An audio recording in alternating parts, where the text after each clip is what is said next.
Well, good morning, Glen Allen Bible Church. We're in week 4 of the Lenten season of prayer and fasting. Each week, I'm offering an encouragement for you to fast.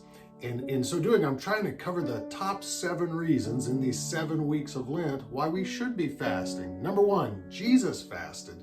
If Jesus fasted, how much more should we be fasting? Number 2, Jesus said that his disciples, his followers, would fast after he ascended back to the heavens. Number 3, Jesus described himself as the bread of life.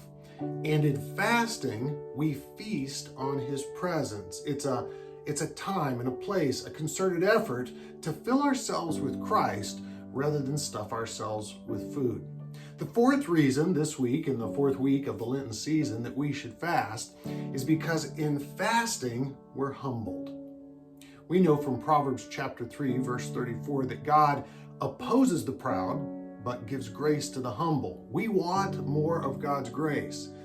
And one way to experience more of God's grace is to be humbled through hunger. In fasting, we reach the limit of ourselves very quickly.